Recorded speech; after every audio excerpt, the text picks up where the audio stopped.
So this is the start of my rebuild of my flow through worm bin. So I've just cut the central support out and smashed it out the way, and cut off anything. I've just got to tidy up this top piece. Basically there was a plank that was overlapping, so I've had to cut it down. I've just literally used the chainsaw just to sort of rough it out, level with these edges. It doesn't have to be tidy, it's not a problem. So because I've taken the main centre support out, these are obviously the legs that I built. They're 6x2 and some 4x4 posts. This was part of the original shipping crate, so I'm going to just have to bung an extra couple of screws in, maybe put a little bit of 2x2 in here and sort of just support it a bit more, because obviously the centre brace was helping to brace it square.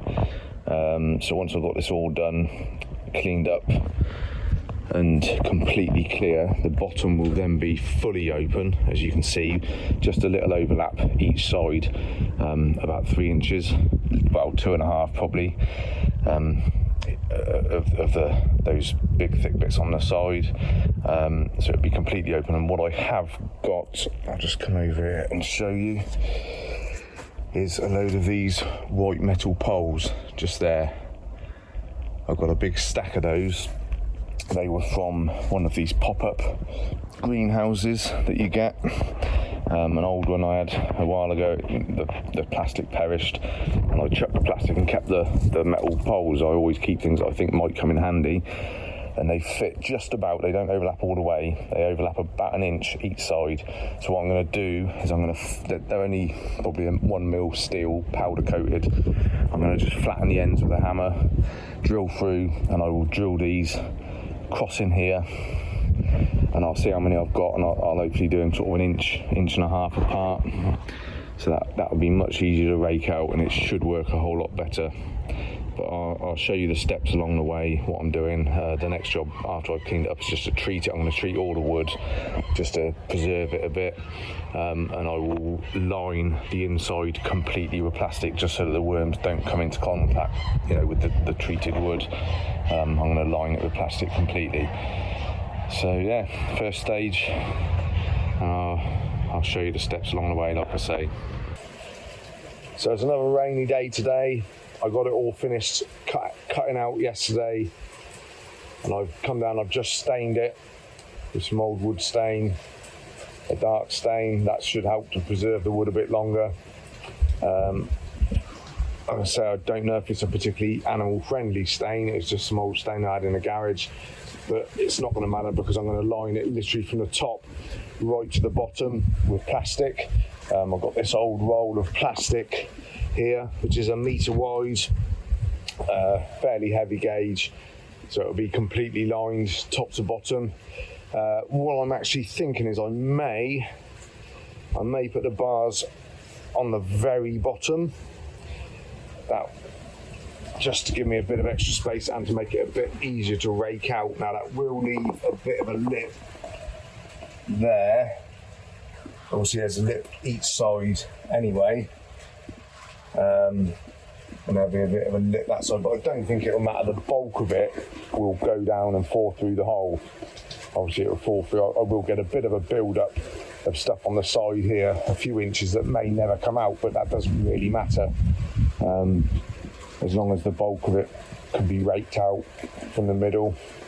I think I may do that. It's just going to be easier to fit them if I turn it upside down and screw them to the bottom. But anyway, the next job, so I've bunged a few extra screws in, a couple of extra big long 6 inch of these stainless screws, just to sturdy it up, because after I took that centre support out, it was a little bit wobbly, but that is pretty sturdy now. It's not really going anywhere. So the next job is to line it with plastic. So I'll show you that in a minute. Right, so I've just lined it with plastic, just completely lined, and just use a staple gun to tack it in place. Obviously it'll be held in place with the weight of the compost, and all the feed and bedding. Push it to the sides. I came right out, because it was 1 metre wide, and it came to about here. I came right out and over this is the bottom, it's upside down, obviously the legs are sticking up in the air. So I've come right out and over the side so that no damp compost can come into contact with the wood at all. And these are the bars that I've got. So they're pretty sturdy bars. If that focuses, they're about a mil and a half thick, and I assume they're steel or aluminium, I don't know. They're fairly light, but I've just got to work out how many I've got and how far apart to put them. It may be up to a couple of inches apart, but hopefully this will be enough to hold the vermicompost back and stop it just free falling through. So all I'm going to do is this last inch, I'll just hit it with a hammer, and it doesn't have to be fully flat. I don't want to crack the paint too much so that it rusts, but just flatten it enough so that I can drill a hole through, and then I'll just screw each one straight down into this solid. This is the sort of 3x3 each side, that side and that side, and I'll just have a little block, 2 inch, 1 inch, whatever. I'll cut a little measuring block, get the first one in straight, and then I'll just use a spacer as I go along and screw all those to the bottom, and that should be a lot easier to rake out. I'll probably make myself a rake out of wood, a little bit of timber with some dowels, just so that I don't scratch all the paint off of these, to make them, make them last a bit longer, because it was probably only a cheap pop-up greenhouse thing, so they could rust through in 2 or 3 years if I scratch them up too much. But yeah, so we're getting there. That's all lined. I've just got to get these on. Obviously I won't be filling it yet. We're only in sort of mid-January, so I won't fill it until there's obviously no chance of a freezing spell to kill the worms. So I'll fill it sort of early to mid-spring, but I will show when it's completed and sort of ready and waiting. So I'm putting the bottom bars on today, and I'm going to get the whole thing finished. So I basically flatten the bottom of the bars with a hammer, just give them a few bangs, and then drill the hole through so that I can just screw them straight to these 3x3 inch side bars. And what I've done is I just made a little spacer. So this piece of wood, I thought it was 2x2, but it's just over 1.5 inches. It's just between 1.5 inches and 1.75 inches. A couple of screws in each side just to hold it in place, and I basically, the last one that I screwed in, I just sit it on top, and that just gives me the space there, because obviously where I flatten them here, they just bow out slightly, so it would have increased the gap there. So it's just like a floating spacer, and I'll just position the bar roughly in the middle by eye, not too worried, and then just screw it down. So pinch it, make sure it's pinched up tight.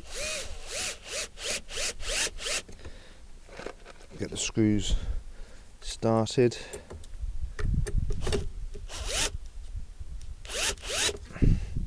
And then just pinch it tight.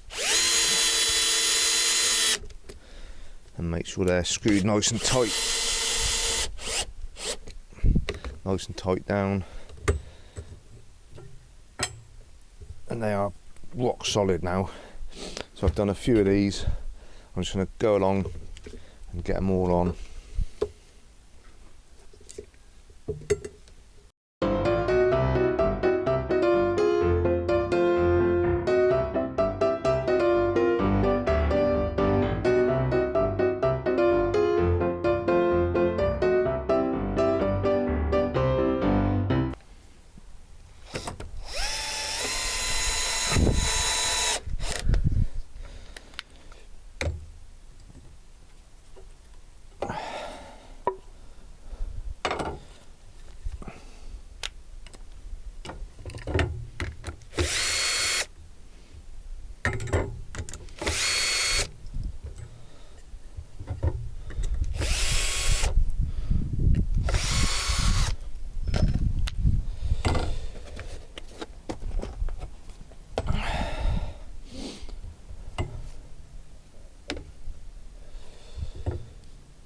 So there you go, that's all done now.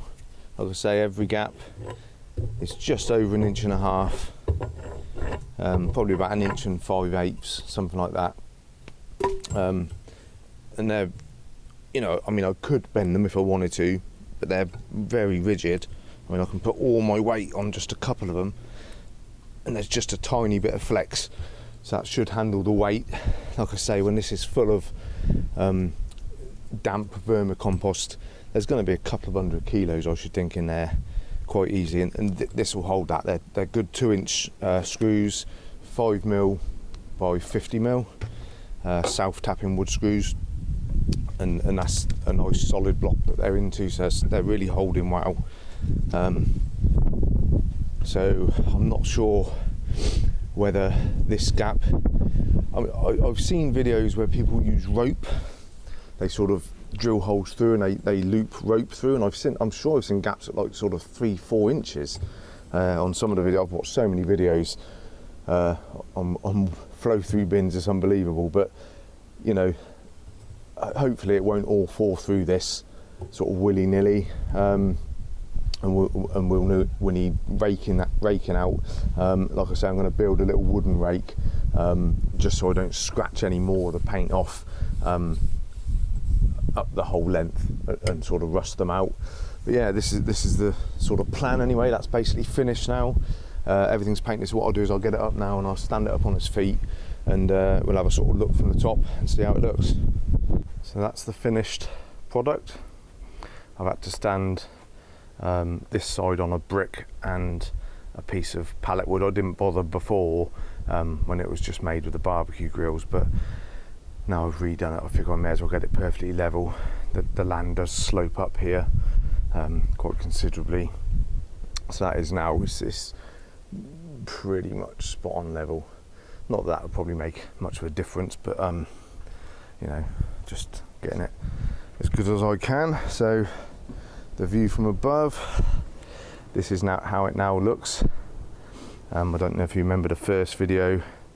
Obviously it was just the barbecue grills with a central beam and a barbecue grill each side, and like I say, that centre beam, I didn't realise it wasn't very structurally sound, so that was warping, and the grills were warping, and it was hard to get anything out of them anyway. They were just a bit too close together, the bars on the grill.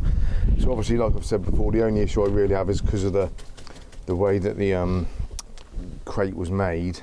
These 3x3 posts each side do come in away from the edge, so I will get a bit of a build up of vermicompost here, but as long as, you know, now this is fully open through the middle, I'm pretty sure it'll flow down, and I'll just have a bit stuck at the edges which perhaps stays there forever, but like I say, that's not really a problem. So yeah, hopefully that's going to work well now. Obviously I've got my big plastic tray over here that I slide underneath, and that catches what I rake out, so that just goes under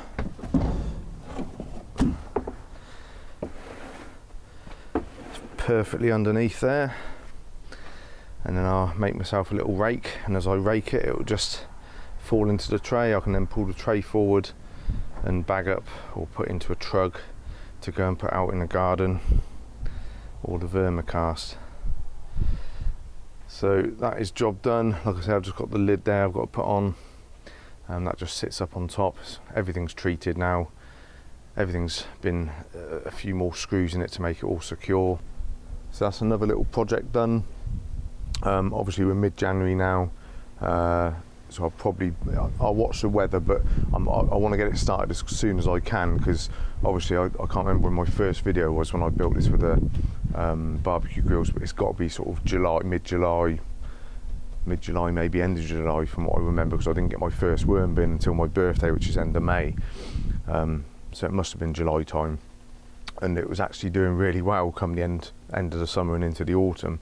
They had really got off to a good start, and that was just with, like, you know, about 1.5 kilos of worms, I think, from what I remember. Obviously I've got my worm breeding now that I've been doing at home all through the winter, so as soon as I think the weather is okay to get it started, because I'll be starting with a small amount, I don't want to risk any cold weather. I'll put sort of 6 inches of bedding and that in to get it started, so I need to make sure there's not going to be any weather that is too freezing before I decide to do it. So maybe sort of end of March, beginning of April, mid-April time, weather depending, and I'll start it with a good full tray. So at home, my worm breeding, I've been putting 2 months worth of breeding eggs and cocoons into each flat tray that I've got.